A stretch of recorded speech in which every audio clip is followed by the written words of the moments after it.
Welcome everyone to 30 minutes Thursday tea time at 3:30. Today we're going to hear from Damien Shevlin, who's the SVP HR Northern Europe at Atos. And as you may have guessed, we're focusing on people on our tea time today.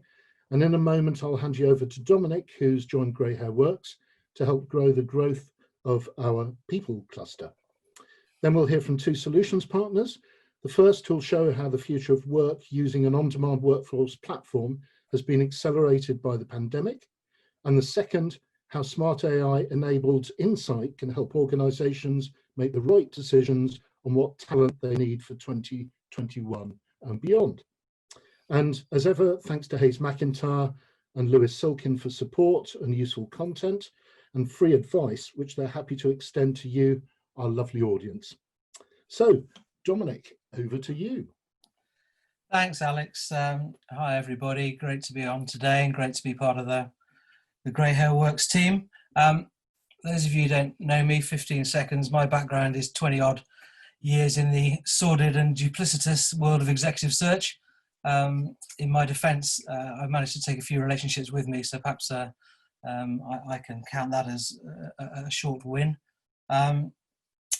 In my time in exec search, my two key client groups were HR and the vertical was digital and technology. So quite useful for joining Grey Hair Works. I even grew a grey beard and got the blue shirt memo. So I think I'm on message. About today, as the slide suggests, we're in uncharted waters here with COVID. It's bringing new challenges every week. The pressure on HR leaders, firstly to look after staff and then to re-engage with them in a meaningful and future-proof way has been enormous. We're moving to hubs, not large HQs. We're in virtual teams, so we're going to have virtually no real estate. What's going to happen to office prices, office rents, house prices? Goodness only knows. We haven't been brave enough to go there yet.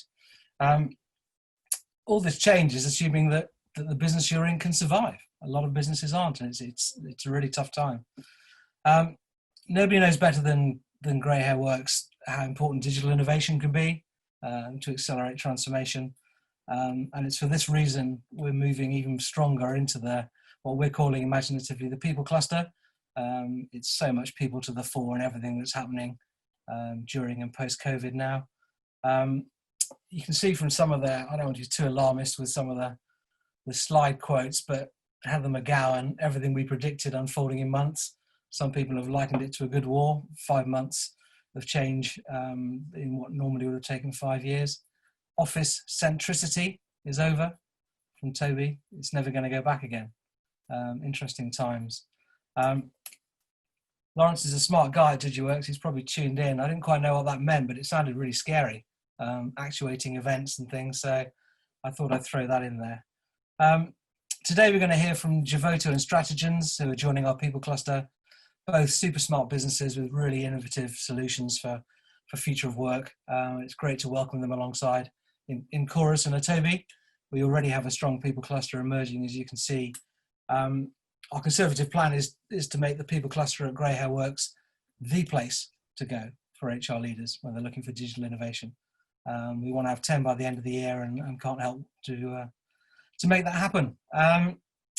One man who is in the thick of a mission right now in terms of transformation is Damien, who's kindly agreed to join us from Atos. I'll give you some headlines about Atos and Damien to save time and to save Damien's blushes, but they're a business of some scale, 100,000 plus people in 73 countries, 12 billion euro turnover. They partner with the likes of Microsoft, Google, DellEMC, SAP. They have a view of what's going on in the world, you can conservatively say. And Damien's in the thick of that. They've just released a groundbreaking bit of research, Journey 2024, redefining enterprise purpose, which is rather timely. Atos are creating their own digital society to build their business in future upon. Damien's taking the lead regarding digital skills for the future of Atos. I'm just scratching the surface, actually, the stuff that Damien's up to, I know from previous briefs. So, Damien, thanks for joining us, mate. Much appreciated. Yeah, it's a pleasure. Good to be here. Hi, everybody. How's COVID impacted you and the team, Damien? Have you had to change? Have you had to play catch up? Yeah, I mean, clearly like every other business, and thanks for the intro, by the way, Dom. like every other business, huge impact, not just on our leadership team in the UK and Northern Europe, but globally as an organisation. We've released some numbers which a lot of organisations haven't done, and we forecast that the impact of COVID on Atos globally will be 700 million euros of revenue through 2020. So you can see the scale of the impact and how we're managing that is clearly a huge challenge within the organisation. That's really brave. The analysts took that well, didn't they? They said that was a really cool thing to do, to be out there up front about. Yeah, they took it very well. It was a great, it went down incredibly well. Clearly, what you do by doing that is set yourself a target. You need to work to that target or achieve better than target, which is obviously the ambition. We have a huge amount of customers globally that are impacted in a similar way to us by COVID, more some than others.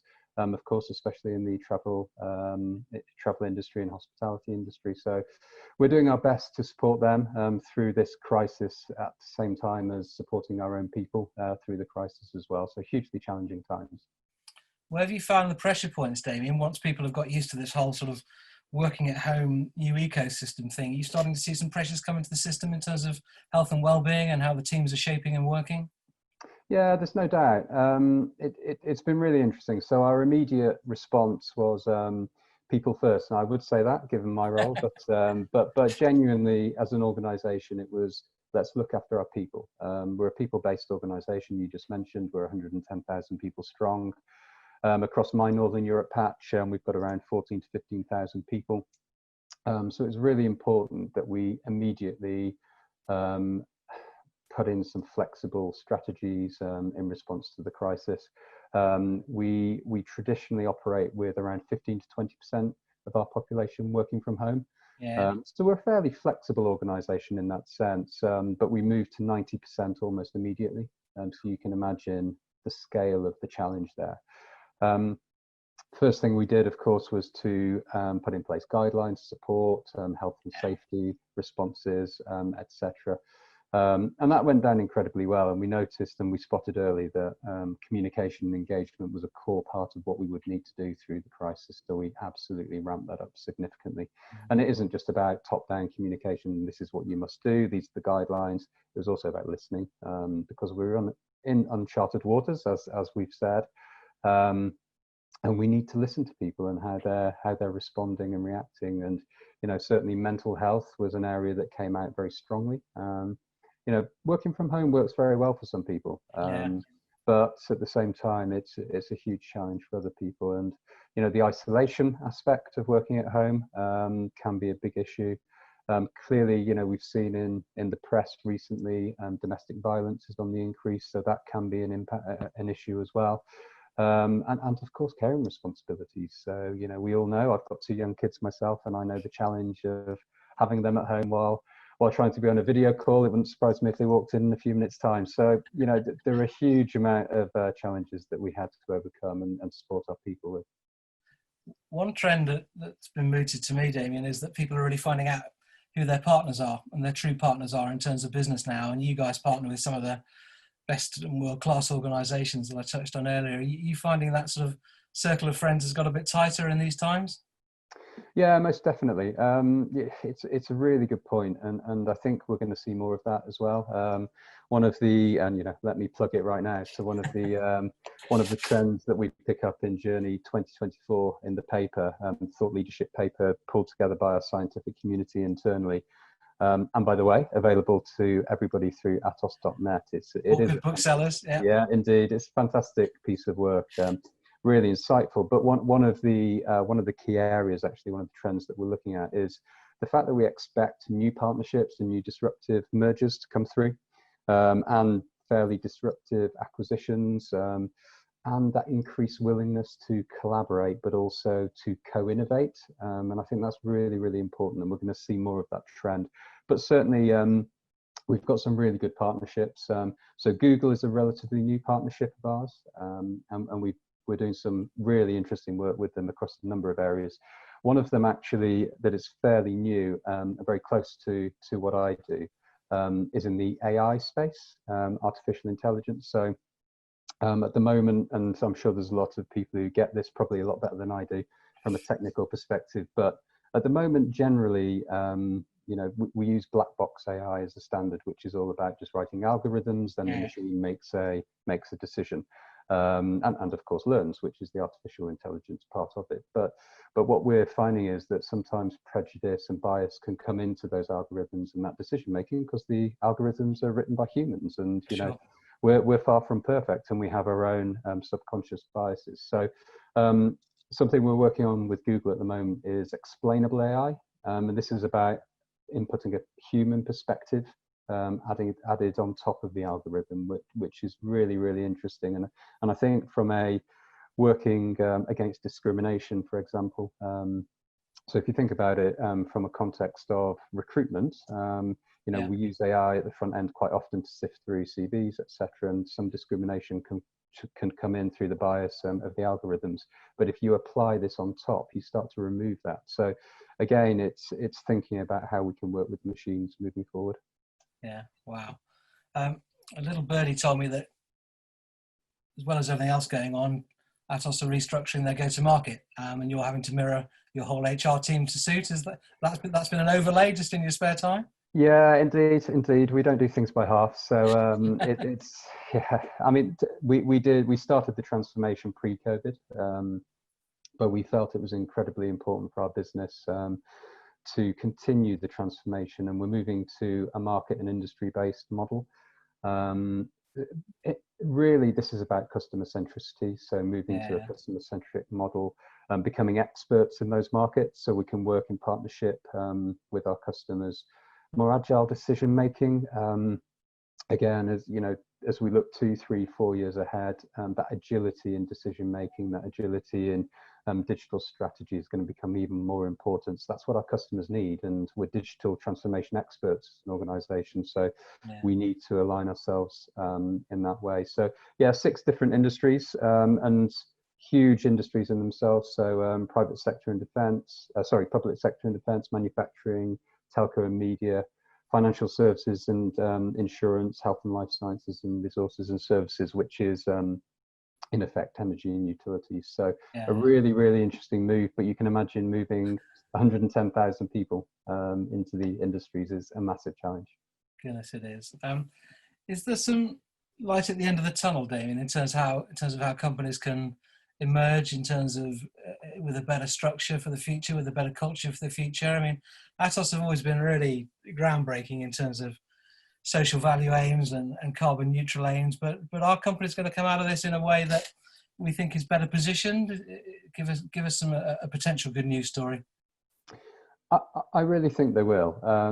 Look, this isn't going to apply to all organisations. Clearly, many organisations have been incredibly badly impacted by COVID and will remain so, and we're seeing that play out. But I actually, the workplace has changed for good, and the world generally, I think, has changed for good through the COVID crisis. But I think there are a lot of positives to take from the change that I can see.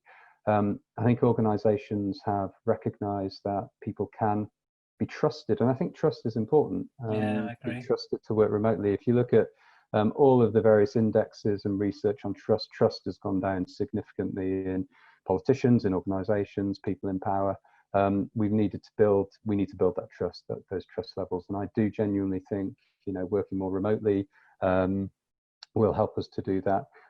Technology absolutely needs to advance more quickly. I think the UK, you look at the UK's productivity overall, it is well behind many of our partners in Europe and the rest of the world. We need to improve, and we need to automate. That's the only way we can do it. We need to automate, and I think this will really drive organisations to automate more. So I think there's a lot of positives to come out of COVID. There's no doubt. Thanks, mate. I promised I'd hand back to Alex at 3:45. That's pretty good timing. Thanks, David. Stay tuned. So first of all, Damien, thank you very much indeed. You were talking about technology and how technology will help us catch up on the productivity gap.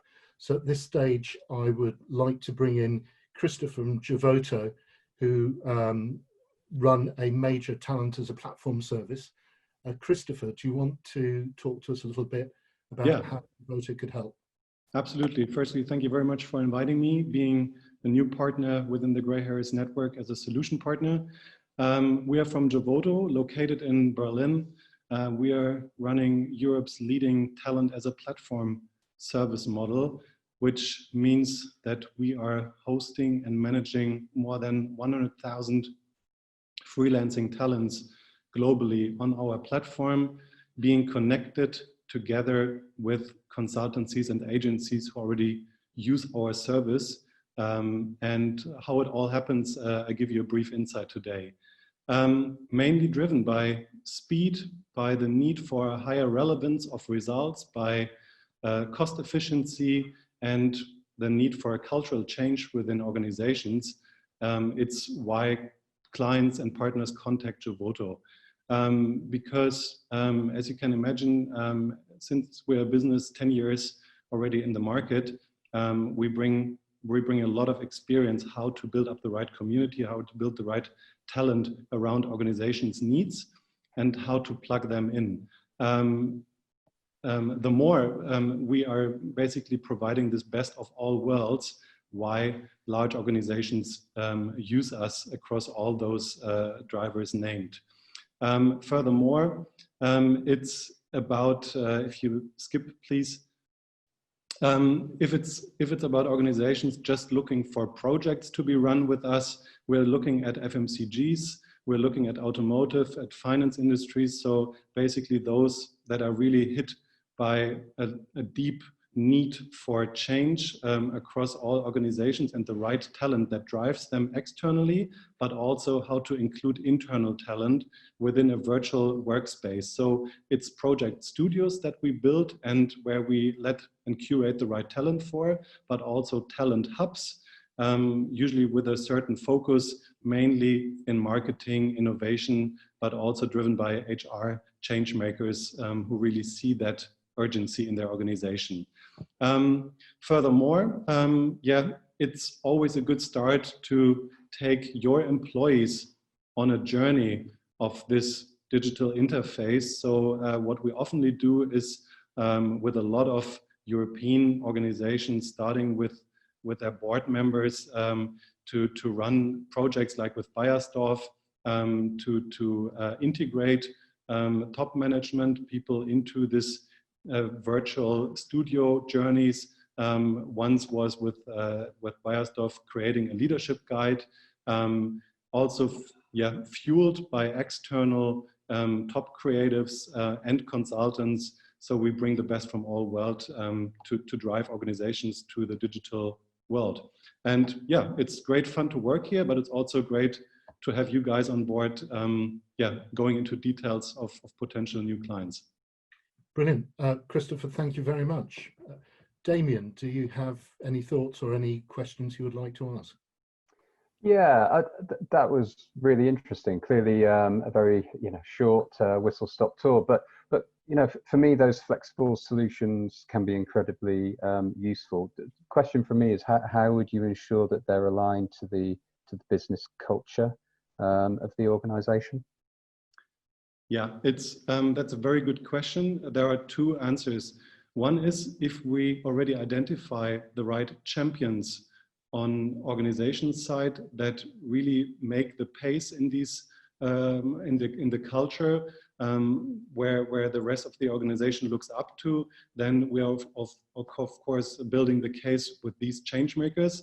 The other option is that we look for those partners, may them be consultants or agents, who look and who sit basically on the lap of the clients already, who know the clients much better than we do as a platform provider. And so we just look for the right interface because we want to stay the infrastructure. We want to stay the engine of bringing the right talent to the right place rather than doing everything end to end. This is the answer. Very good. Yeah, makes a lot of sense. And just interested how the solution's accepted by internal team members. Do you see any instances where it may alienate internal resources, for example? Absolutely. I think especially after COVID, there is no doubt about the relevance of remote work and how this new puzzle is to be set together. So it was a huge tailwind for us. Actually, we don't see any more acceptance problems anymore of connecting this inner and outer talent worlds. It was far harder just before, but since we're starting our talks usually on top levels, it's a no-brainer usually to run out and to roll out this kind of model with us. Very good. Perfect. Great. Well, thank you very much, Christopher. And continuing along the same theme, we've now got Alison from Strategies from Talent Intuition, who is going to talk a bit more about balancing internal data versus external data to be able to optimize workforces. Over to you, Alison. Many thanks, Alex. Really appreciate your time, everybody on the call. We are living in a world where disruptive business landscapes means that companies are being changed and challenged on ever-changing needs all the time. And their business models are having to adapt more quickly than ever before, which means that leaders genuinely are having to think about their workforce in a more strategic manner than they've had to do before. Traditionally, workforce and workplace data sources have been looked at in a one-dimensional fashion. And yet we live in a world where there is a wealth of data on people, on economics, on geographies, on skills, indeed on competitors. And that data can be used to make faster, smarter, better decisions so that organizations can balance skills, location, and makeup of their workforces to drive the business model of the future. And yet, up until now, analysis of those two dimensions has been really poor. And Strategies brings together workforce with workplace data. And we use this to track and monitor the supply and demand, the makeup of skills globally, and socioeconomic skills, so that as a client, you can compare, model, stay informed, and perhaps more importantly, see what's changing. Our clients use Strategies for better talent acquisition purposes, for stronger workforce profiling, to optimize their real estate, and to take targeted action on diversity, so that they can use the data to be confident in their decisions. They can understand people costs through a fully loaded lens rather than just a salary lens.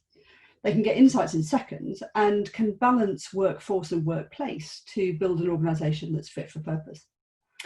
And if I bring this to life with one of our clients, a defense business, they needed to understand the senior engineering talent landscape in the UK because government procurement wanted them to prove as part of the bid process that they understood that the future workforce was there to meet the needs of the contract throughout the length of that contract. And this organisation wanted to know where to put a regional hub or a satellite office. It was a broad range of skills, everything from systems engineers to radar and electronic warfare engineers. And historically, they had only hired around their existing line manager locations and only hired from the defence industry. And so we use Strategies to compare their existing locations, to break down the supply and the demand and the workforce in total. And interestingly, what this enabled us to do was to look across the board and say that by hiring in a different manner, there were some key points that came out. 41% of the talent pool was within a commutable distance of all of their different locations. And 88% of the available talent pool sat outside defence. And so when you combined the two factors that they hired around their managers and they only hired from defence, actually they were only accessing 5% of the total talent pool.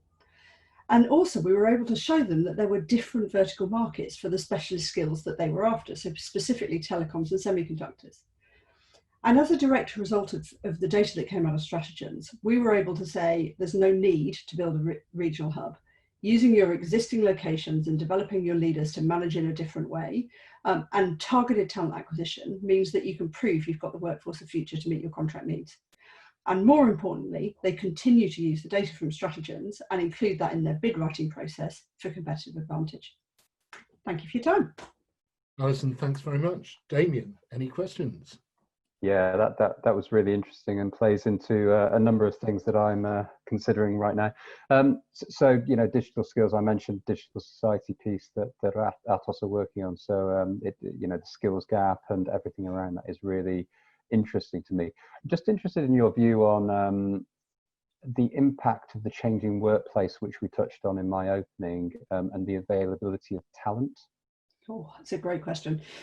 So I think that a number of clients that we work with actually are, for the first time, beginning to take an outside-in approach and say, look, if we need different skill sets, and if these skills in theory could work anywhere in the world, what does that do to us and the availability of talent for us, for our organisation?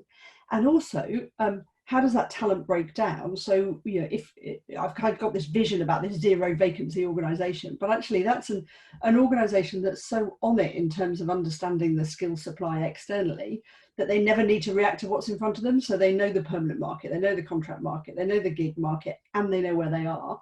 And you can use that data to try and fill the gaps.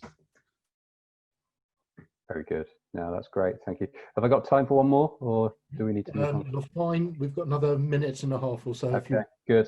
I'll make it a relatively short one then. So, you know, diversity, I mentioned diversity linked to technology actually through explainable AI. So how can companies better use their data to move the dial on diversity in your view? Yeah, so I think diversity is a really interesting one. So we break down the external populations of skills by diversity, and we do that against gender, ethnicity, and to a certain extent years experience and age. And the number of organisations that I talk to who say, oh, we've set ourselves a target of 30%, and we're either going to hit it or miss it, or whatever that target might be. And when we say to them, what data did you use to inform the decision over what your target was, we kind of get these blank looks. And so for us, we say that there are some skills areas where actually you could turn the dial quite quickly, because we already know that there is a population out there that is diverse enough. And so this is a talent acquisition and talent attraction challenge. But we can also give you data that says, actually, these are the areas where there isn't a quick win. And therefore, you're going to have to take a longer term punt, if you like, on turning the dial there. So I think a more strategic approach to setting the target and then delivering against it is probably the best way to answer that. Very good. Thanks, Alison. Perfect. Pleasure. Alison, thank you very much indeed.